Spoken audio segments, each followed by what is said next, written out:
बम बम बोल रहा है काशी हाजीपुर का अनीस वासी। अनीस जब भी आता है तो कुछ न कुछ खास चीज़ों और कुछ न कुछ खास शख्सियतों से आपको मिलवाता है और उनके बारे में जानकारी देता है। आज हम ऐसे वरिष्ठ पत्रकार से आपको मिलवाने जा रहे हैं जो कि एक इतिहास है, हिंदुस्तान अखबार का इतिहास है, जो पहला एडिशन आया था और पहले दिन से वो पत्रकारिता कर रहे हैं। आज उनको पेंशन मिल रहा है कि नहीं मिल रहा है, बहुत सारे मंत्री विधायकों को 4-4, 5-5 पेंशन मिलता है, लेकिन एक पत्रकार जो उनकी खबरों को चलाता है वाकई में क्या मिलता है कि नहीं मिलता है, मैं सब कुछ आपके सामने रखूंगा, बिल्कुल निष्पक्ष रखूंगा। सर, सबसे पहले तो आपका स्वागत है। बहुत बहुत धन्यवाद। सर, आपके पुत्र भी पत्रकारिता लाइन में आ चुके हैं। सर जी हाँ, जी हाँ, एक नई युग की शुरुआत हो चुकी है बिल्कुल। और एक युग आप भी हैं। सर कब आप पत्रकारिता क्षेत्र में आए थे? सर देखिए, जब बड़े अखबार बिहार में आए 1986 में, जी, तब से मैं हिंदुस्तान से जुड़ा हुआ हूँ।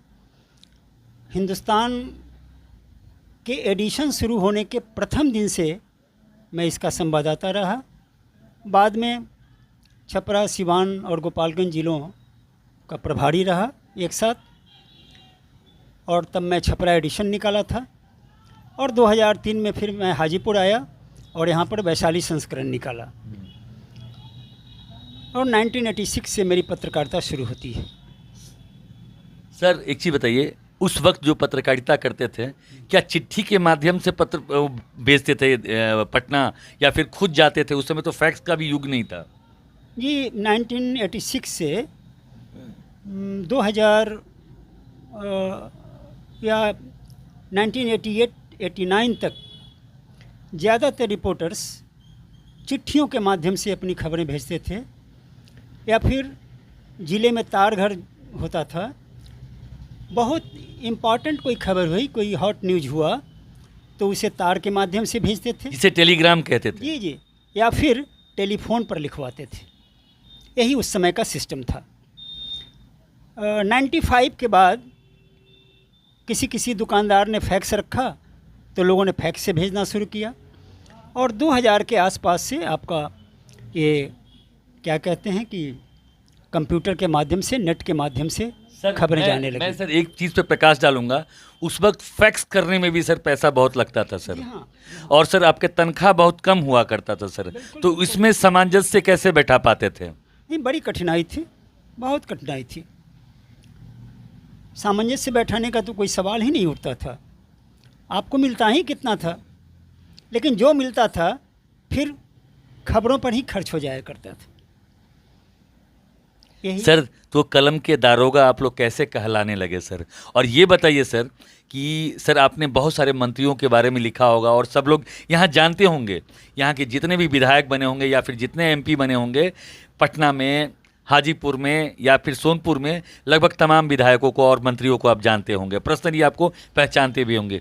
सर क्या उनको तनिक भी लज्जा नहीं है कि आपके जैसे बुजुर्ग लोगों को भी कम से कम पेंशन चालू कर दें पत्रकारों को? नहीं, ये बात सही है, आपने बहुत ठीक ही कहा कि उस समय के कई विधायक और कई सांसद आज भी केंद्र सरकार में हैं, बिहार सरकार के मंत्री भी हैं, लेकिन एक मुफस्सिल पत्रकार को उसका अधिकार मिल सके, या जितने वेज बोर्ड बने, पालेकर, बछावत, फिर बाद में आए तो मनीषाना वगैरह, लेकिन उनकी कोई भी अनुशंसा जिलों पर लागू नहीं हुई।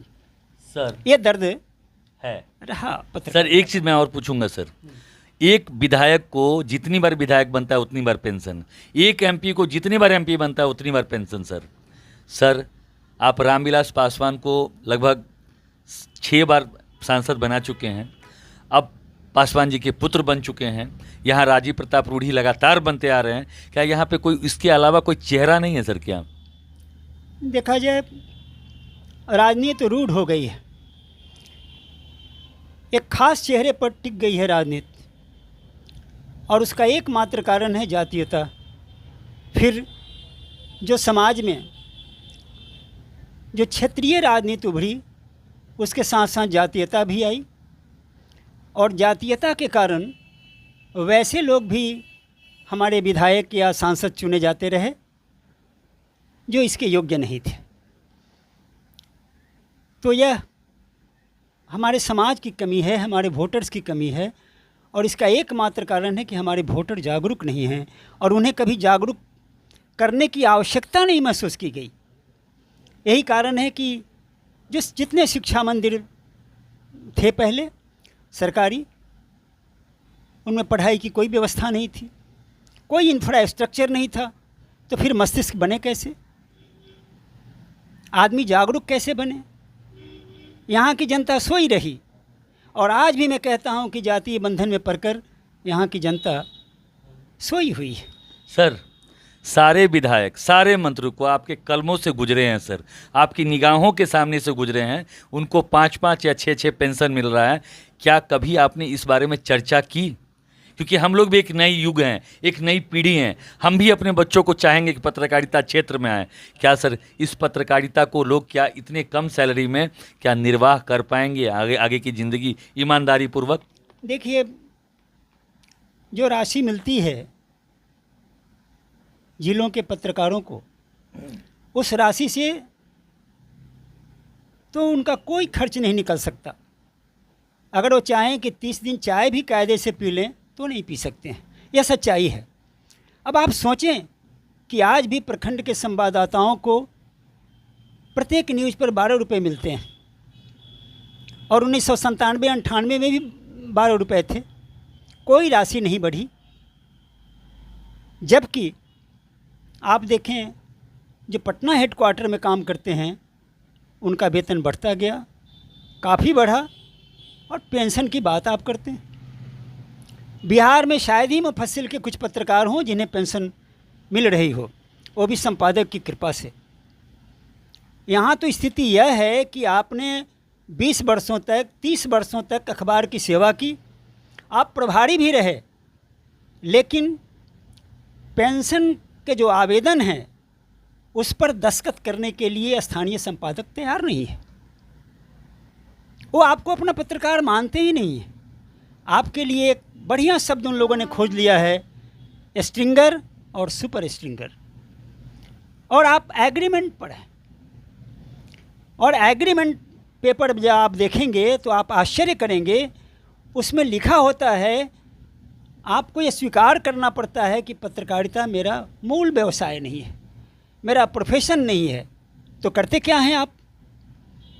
तो कोई रिपोर्टर के कॉलम में लिखा हुआ है कि ये खेती करते हैं, किसी के कॉलम में लिखा हुआ है कि व्यवसाय करते हैं, किसी के कॉलम में है कि ये निजी विद्यालय में शिक्षक हैं।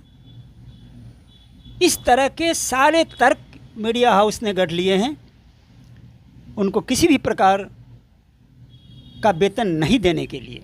सर, कहीं गुलामी के जंजीरों में तो नहीं जकड़ा जा रहा है सर? मैं तो कहूँगा कि मैं अपने बारे में कहूँगा, और संवाददाताओं के बारे में कहूँ तो हो सकता है कि उन्हें बुरा लगे, लेकिन मैं अपने बारे में कह रहा हूँ कि आज मैं सोचता हूँ, कल भी सोच रहा था, क्योंकि सारे मंचों से, सारे सेमिनारों में मैंने खुलकर कहा कि भाई आपके ज़िले के जो पत्रकार हैं वो बंधुआ मजदूर की तरह मजदूरी कर रहे हैं, एक बॉन्डेज लेबरर।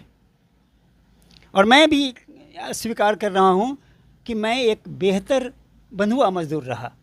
सर, आपकी अभी हाल फिलहाल सर एक आपका बाईपास सर्जरी हुआ, क्या आपके जिस अखबार में आप लिख रहे थे, क्या उसके तरफ से कुछ धनराशि मुहैया कराई गई? कोई धनराशि मुहैया नहीं कराई गई, बल्कि यूँ कहें कि आपको पहचानने से भी इनकार कर दिया गया।